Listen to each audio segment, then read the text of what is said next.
So you and your family are headed to your niece's wedding. You're in an unfamiliar city, and you have to find the directions to the location of the wedding. And you're getting a little on the late side, and people are cranky. You haven't had your second cup of coffee yet, and things are really, really difficult.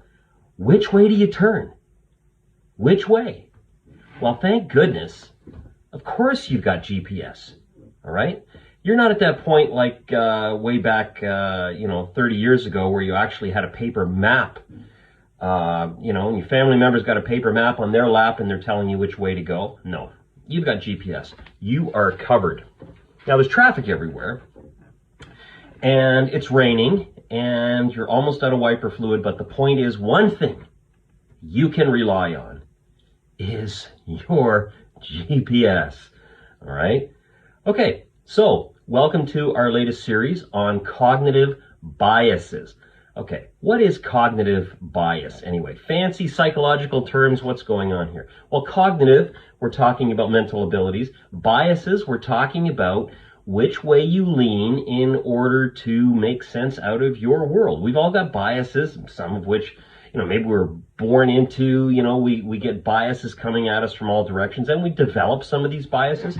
But specifically, we're going to talk about cognitive biases. We're going to talk about certain ways or frames of reference that we carry with us every day that can sometimes lead us to live diminished lives. Are we aware of what some of our biases are? Biases are talked about all the time, but we really can perhaps benefit, some of us maybe more than others, with drilling down. And a lot of times we don't really know what kind of biases we have. Most of us are pretty confident in being able to identify very quickly biases in others. Okay, so what are we talking about? Well, back in the early 1970s, two psychologists by the name of Amos Tversky and David Kahneman were studying heuristics. And heuristics are basically almost like shortcut tools that we use in order to make sense in our modern world. The fact is, we have limitations on our time, and we have to make many decisions every day. So we just, we make decisions. Perhaps one heuristic could be, look both ways across before you cross the street. Or, if you hear a siren, you've got to look in your rearview mirror. You got to find out where that police car or whatever emergency vehicle is coming from. Okay, we've got heuristics that help us get through the day. But the very nature of a heuristic is that it's a summary tool. It's not always very sophisticated. It's seldom nuanced. And the trouble is that we can really, really kind of short circuit the complexities of life and sometimes misstep, sometimes make mistakes.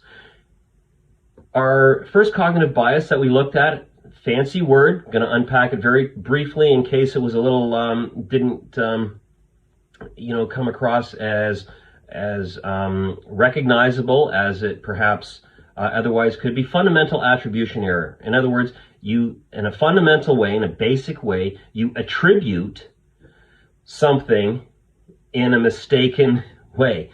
You're late for a meeting, you couldn't help it, it was traffic. Someone else is late for a meeting, well, it's obviously because they're lazy, like get organized, all right? So today, we are going to look at automation bias. What's automation bias? Well, simply, over-reliance on automated systems like GPS or autocorrect. All right, so you're late for the wedding, and your GPS takes you many blocks, many kilometers, many miles off track for no apparent reason.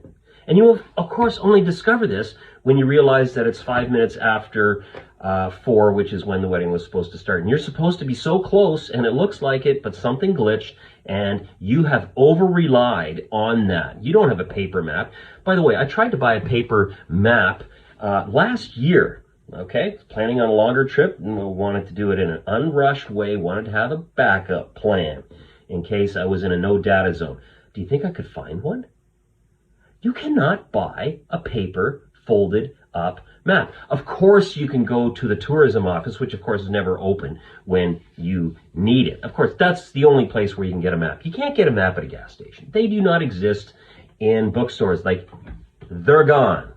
All right, little pro tip for you. Good luck in finding a paper map if that's how you want to roll. So automation bias, all right? Is this something that you struggle with? When was the last time that you sent a text that you thought was crystal clear and the person replied, and it's only then that you saw your hurried text and you can't make heads or tails out of it? In fact, it's got some wacky words in there that you did not mean to say, and that may or may not get you into trouble. It's like how do you backtrack in a text? Good luck with that, right? Don't most of us have that kind of experience? Now, if you're a power text user, which many people are, all right, I mean, this is not a function of, where you work or, even how much technology you understand. I'm amazed at people in diverse professions who send insane texts that barely make sense. In fact, you can't even reply to them. You got to call them and say, what exactly did you mean by that? Because it doesn't make a lick of sense, because you relied on autocorrect. Big question. Why don't you disable autocorrect? Have you ever tried doing that? You discover that it takes twice as long for you to text. And you're typing and you're looking at the screen, and that doesn't work either for you. So then you flick on autocorrect. Okay? So my wife doesn't use autocorrect. Sometimes we're in the car, I have to send a message to someone on her phone, all right? And it doesn't have autocorrect, and I'm thinking, come on, I want to speed things up and so on. Bottom line is I pay way more attention to the message and I don't make mistakes. Autocorrect curses us with muddled communication. All right, so wrapping up with a happy memory of Michael Scott and Dwight Schrute in the legendary Sebring convertible. Okay. Of course, Michael is driving, and Michael is relying on the voice directions of his GPS. All right. And they turn left, they turn right, they go here, they go there, and Dwight starts to tell Michael, no, you're not. No, look at the sign. Michael says, but this is what the GPS is telling me. All right. Do you remember where they end up? That's right. They have to start swimming out of their car, out of Michael's car, right? And Michael's terrified and Dwight's befuddled, and it's a big oops that demonstrates Michael's unswerving automation bias. All right, so if you struggle with this is just a friendly reminder for all of us, including me, to step back and in our over-automated society in which we live, where everything is supposed to save us time, and yet we run out of time all the time. Have you ever noticed that? Just for us to examine our automation bias. Do we have that? Do we over-rely on technology? Well, of course we rely on technology left, right, and center. It's interesting. Some people have completely automated appliances. Is that always a foolproof process? Yeah, that's what I thought. So, automation bias. Maybe it's time to do an inventory of how much you rely on automation. And when things go wrong, what's your backup plan? See you next time.